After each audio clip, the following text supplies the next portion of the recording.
Welcome back, paddlers. Today I want to start the conversation about rotation.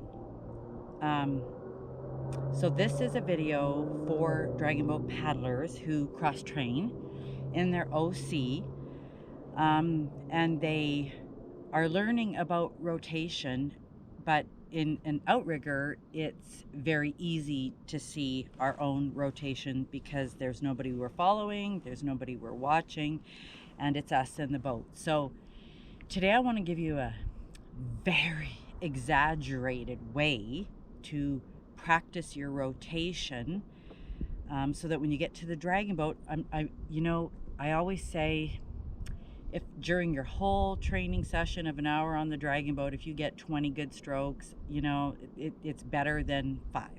It's better than none. So we aim to incorporate all these components and technical skills in the dragon boat as much as we can. And when we fatigue or we forget, we have something to checkpoint to come back on. So rotation on an outrigger, as I mentioned before, is linear. I'm not rotating this way, and I'm certainly not going to rotate that way right now. So we're on an axis. So if you think about a bicycle and your hips and your shoulders are going in rotation in a linear way, you're not hanging off your bicycle, you're not doing any of that.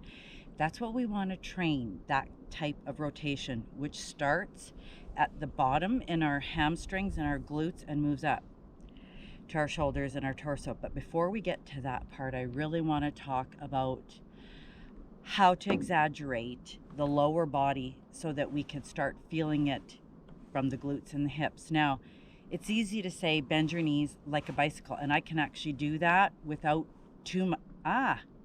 There you go. I just did it. I can do that, and my hips can go side to side, rocking the boat. We don't want that. We don't want the boat to move at all other than forward and back. So to train that, what I like to tell my paddlers is exaggerate it. When this knee goes forward, take this hip just a wee bit back and force it back while you're pushing this one forward. That gives you over exaggerated rotation on one side, and that will help you connect when you lose it in the dragon boat. Okay? So of course we go from unlevel to level to unlevel to level to unlevel to level. Now, the common mistake that I see a lot of dragon boaters is they'll work one hip, but they're not working the other one. Okay? So this leg, this glute and hamstring move me forward. This one's just hanging out. But if I push it back now, I get that much more rotation. This is why us dragon boat coaches are obsessed with rotation, because it looks like this. If I don't rotate, here's where I'm going to hit the water. And if you look, my blade's already at 90. It's, in 2 inches, it's negative. Okay?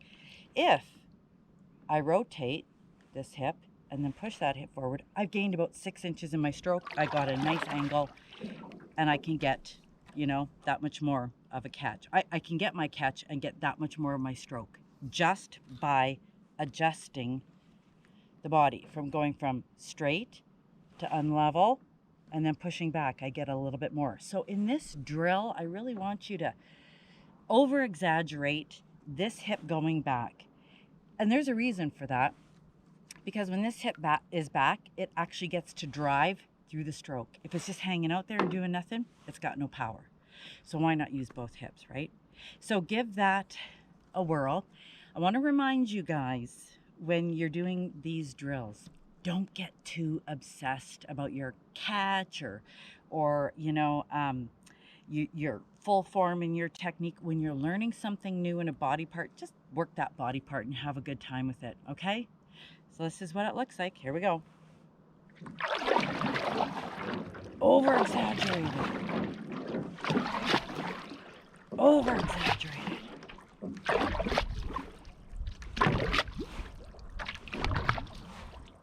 Let's try it on the other side.